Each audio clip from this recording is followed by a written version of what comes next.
L के explain में आप सभी का स्वागत है। तो ड्रामा शुरू करते हैं। कंपनी में मीटिंग होता है तो वहाँ पर साव पूछता है कि डिजाइन के लिए किसे पार्टनर बनाया जाए प्रोजेक्ट में। वहाँ पर कुछ लोग कहते हैं कि एल एडवर्टाइजमेंट को देना सही रहेगा। तो मिस्टर लिन एल एडवर्टाइजमेंट कंपनी के खिलाफ बोलता है, कहता है उसे देना ठीक नहीं रहेगा।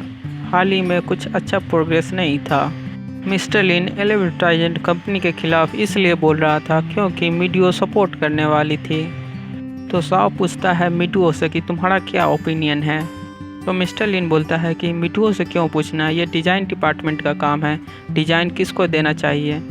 साव बोलता है इसी के डिज़ाइन के कारण संभव हो पाया है, ये प्रोजेक्ट हमें मिला है, इसलिए उसका ओपिनियन ज़रूरी है। मीडियो कहती है कि मैं मिस्टर लिन की बात से सहमत हूँ और मैंने कुछ पेपर रखा है, सभी के पास देख लें। से यही पता चलता है कि एल एडवर्टाइजमेंट कंपनी को देना सही नहीं रहेगा।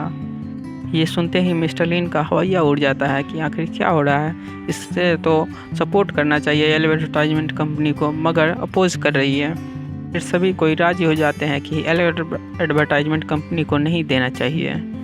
मीटिंग ख़त्म होता है तो मिस्टर लिन सीईओ से बात करता है और सीईओ को कहता है कि मीडियो तो सपोर्ट करने वाली थी एल एडवर्टाइजमेंट कंपनी को, मगर अपोज क्यों कर रही थी, कहीं तुमने फिर से इस बार कोई गड़बड़ तो नहीं कर दी।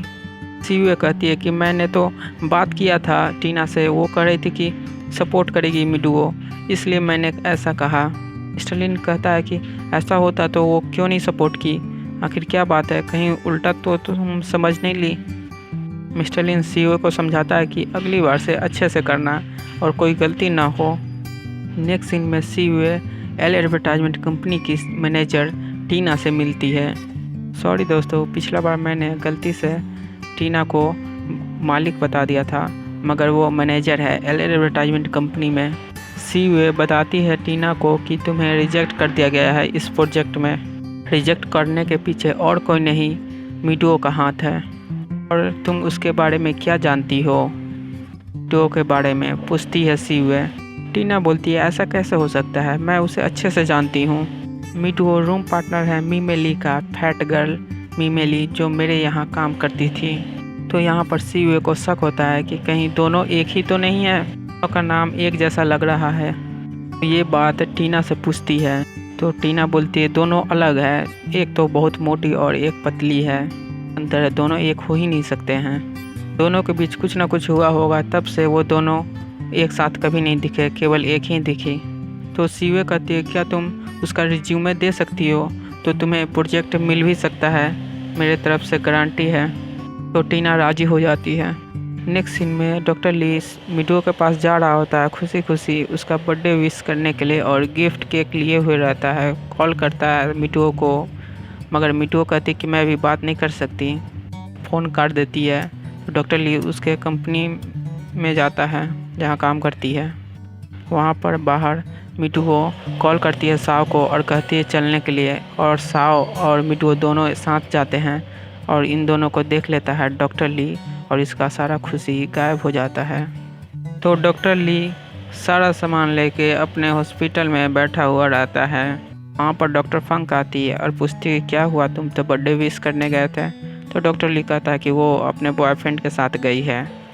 डॉक्टर फंक डॉक्टर ली को बोलती है कि क्यों ना ये केक हम लोग यहीं पर काट के खा लें, कितना अच्छा है और कितना प्यार से तुम लाए हो, वेस्ट नहीं होना चाहिए। डॉक्टर ली कहता है जिसका बर्थडे है वो तो खाई नहीं, उसके लिए लाया था तो वो ली नहीं, तो अब इस केक का क्या होगा।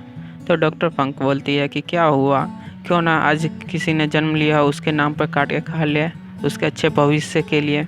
और डॉक्टर फंक वो केक काट के खाने लगती है, मगर डॉक्टर ली नहीं लेता, नहीं खाता, और डॉक्टर फंक खाते ही जाती है। आखिर डॉक्टर ली ने इतना प्यार से लाया जो है, इससे तो ये कैलोरी का बड़ी ध्यान देती है, मगर यहाँ पर तो खाते ही जाती है।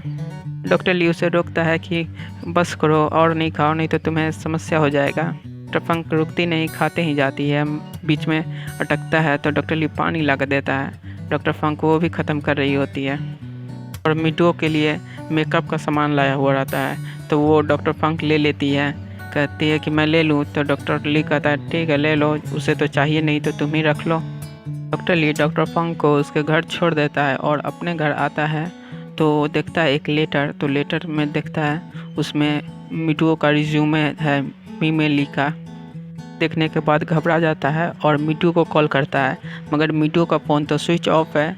दरअसल वो तो साओ के साथ घूम रही होगी। डॉक्टर ली दौड़ते हुए जाता है हॉस्पिटल गाड़ी से। याची को देखता है तो याची अभी भी कोमा में है, यानी उसने नहीं किया है। अगले दिन मिटू काम पे आती है तो वहाँ पर उसे एक लिफाफा मिलता है। लिफाफा खोल के देखती है तो उसमें मीमे ली का रिज्यूमे रहता है, यानी इसी का पहले वाले रूप का। और दूर से नज़र गड़ाए सीवे देख रही होती है मिटुओ को। मिटुओ वो लिफाफा देखते ही रिज्यूमे घबरा जाती है और वहाँ से चली जाती है कहीं। ये देखकर सीवे स्माइल करती है और वहाँ से मिस्टर लिन को बोलने चली जाती है।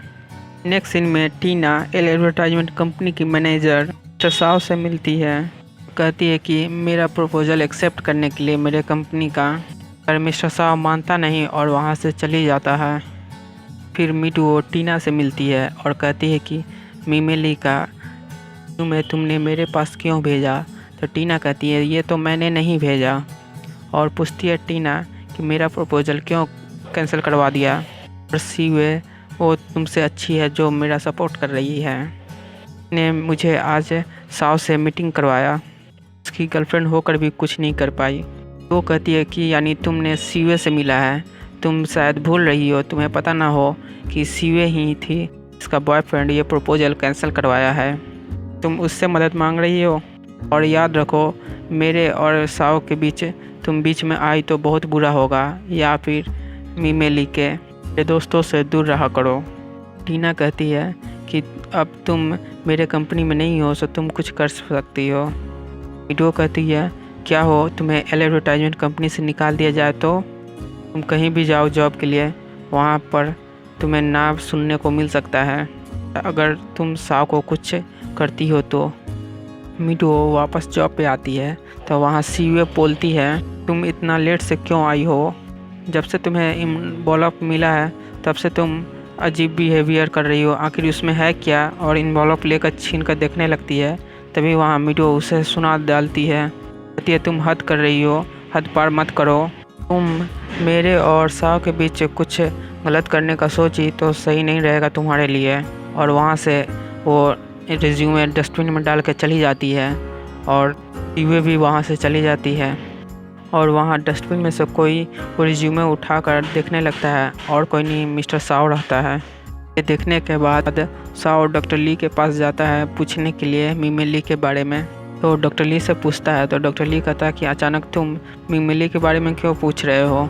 साव बोलता है कि मीमे ली की वजह से इस नाम से मिटुओ को कोई दिक्कत हो रहा है। आखिर तुम जानते हो मीमे ली कौन है, आखिर कैसी दोस्त है, तुम तो अच्छे दोस्त हो बचपन का। डॉक्टर ली बात घुमाने लगता है और कहता है कि तुम उसके बारे में ज़्यादा सोच रहे हो, और बात घुमा देता है जो कि साव को कुछ समझने नहीं आता। साव को कहता है कि तुम उसके बारे में ज़्यादा चिंता मत करो, उसने कुछ ज़्यादा ही सोचते हो, तुम ज़्यादा मत सोचो। नेक्स्ट सीन में एडवर्टाइजमेंट कंपनी में मैनेजर टीना को गुस्सा कर चिल्ला कर बोल रहा होता है उसका बॉस, और कहता है कि अगर तुमसे नहीं होता है तो बोल दो, मैं किसी और को हायर करूँगा। अगर तुम ये प्रोजेक्ट नहीं ला पाई तो तुम्हें यहाँ से निकाल दिया जाएगा। टीना कहती है चल के मेरे कैबिन में बात करते हैं। तो उसके बॉस वहीं पर सुना डालते हैं और कहते हैं कि मुझे और कुछ नहीं सुनना, अगर तुम्हें ये प्रोजेक्ट नहीं मिला तो तुम ये जॉब छोड़ के चले जाना, नहीं तो तुम्हें निकाल दिया जाएगा। उम्मीद भी मत करना कि तुम्हें रखा जाएगा। टीना का तो घोर बेइज्जती किया जाता है उसी के जूनियर के सामने, और वो जाकर अपने कैबिन में घुसा रही होती है मिटुओ के कारण नहीं मिला ये प्रोजेक्ट। वहाँ पर एक उसकी जूनियर आती है और कहती है कि मिटुओ के बारे में कुछ अजीब नहीं लगता। टीना कहती है कि क्या मतलब है अजीब, दोनों तो ठीक तो है लगता है। तो उसका स्टाफ बताती है जूनियर कि वो दोनों का नाम एक जैसा लगता है और दोनों का डिज़ाइन भी एक जैसा सिमिलर दिखता है, आवाज़ भी सुनने में सेम ही लगता है। पर टीना को कुछ समझ में आ जाता है। अब क्या समझ में आया अब अगले एपिसोड में देखेंगे।